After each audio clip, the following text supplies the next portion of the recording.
各位觀眾大家好，我係 Hello 郭偉成。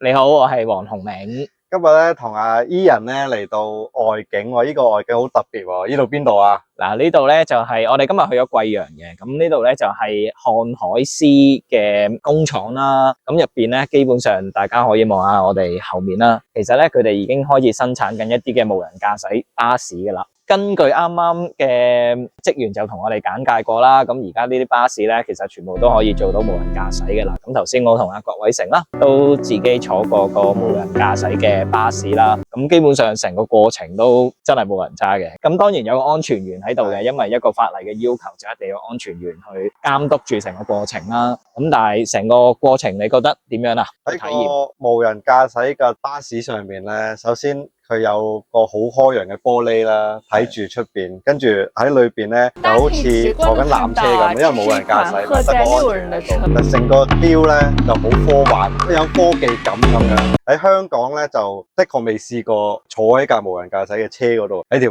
街度行。係呢個真係一個全新嘅體驗。其實都有啲似坐喺個太空艙入邊嘅，咁因為佢個設計咧，佢內籠入邊咧，其實就有啲射燈啊，跟住亦都佢會有個人工智能嘅系統咧，好似一個車入邊一個腦袋咁樣啦。咁你會睇到佢會分析晒前面嘅所有路線啦。咁如果譬如話我哋有個人行咗出去嘅話，咁其實佢都會即刻去感應到附近會有啲障礙物啊，咁然之後咧就會做出一個相應嘅駕駛嘅導航咁樣咯。係，其實除咗睇架車之外咧，我哋仲睇過佢啲廠房。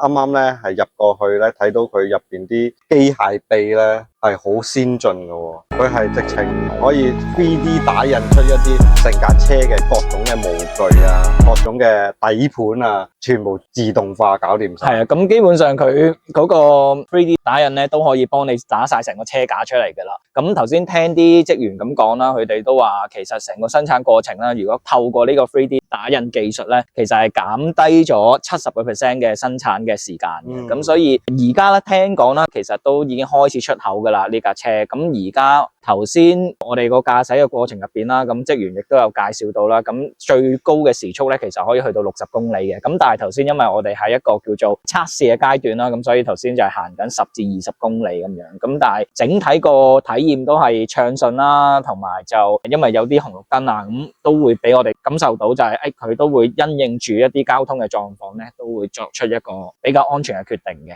如果講開自動無人駕駛咧，香港咧其實就未普及嘅。但係我知識咧有一啲園區啦，例如數碼港啦、科技園啦等等，有啲係無人駕駛嘅，但係就唔係坐人嘅，就係有啲可以好似一個小賣部咁樣，流動小賣部喺個園區度周圍行。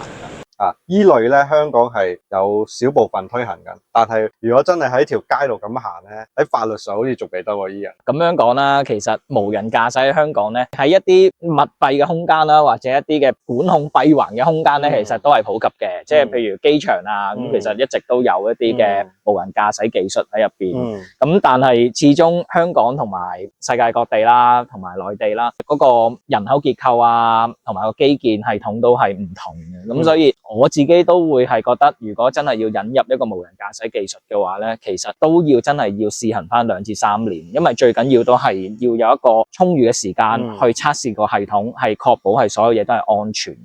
喺香港未有得試坐呢啲無人車之前咧，不妨推薦下就過嚟貴陽試下。香港嘅朋友過嚟貴州嘅貴陽，係 PIX 嘅廠房可以有得玩。漢海獅係啊。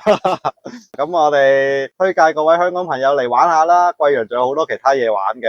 咁我哋呢條片就嚟到呢度啦。好，我哋下條片再見，拜拜。拜拜。